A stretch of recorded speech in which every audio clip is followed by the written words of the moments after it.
আজ আমার এই ক্লায়েন্টের হেয়ারটার বিফোর পিক নিতে আমি ভুলে গেছি, তবে ওর মুখ থেকেই তোমাদের শুনিয়ে দেব ওর হেয়ারের কি ডিমান্ড ছিল আর আমি সেটা ফুলফিল করতে পেরেছি কিনা।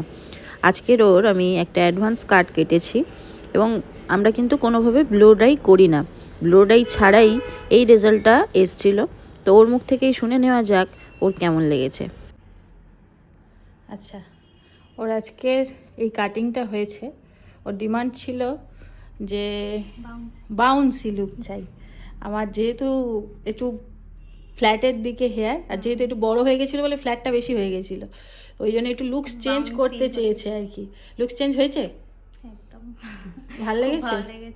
আমি একদম পিয়ালি দিকে ফ্রিডম দিয়ে দিয়েছিলাম যে যত খুশি কাটো, কিন্তু যেন বাউন্সি লুকটা, হ্যাঁ হ্যাঁ হ্যাঁ, একটু লুকটা চেঞ্জ। এইটাই তোমাদেরকে আমি এটাই বলি, ওর হেয়ারটাও দেখাই কত পরিমাণ হেয়ার কাটিং হয়েছে সেটা দেখলে। কিন্তু লেন্থ শর্ট হয়নি, বাট ওপরের তো কাটতেই হয়েছে।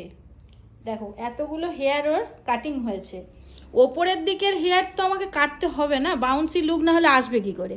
তো ও যেহেতু ফ্রিডামটা দিয়েছিল, তো সেই জন্য দেখো কতটা সুন্দর। মানে আমরা কিন্তু সেইভাবে আলাদা আলাদা করে ব্লো ডাই হয়েছে কি, আলাদা আলাদা করে ব্লো ডাই করিনি, জাস্ট একবারই ড্রাই করে নিয়ে একটুখানি করেছি, তাতেই দেখো কি সুন্দর লেয়ারের ফলগুলো দেখা যাচ্ছে।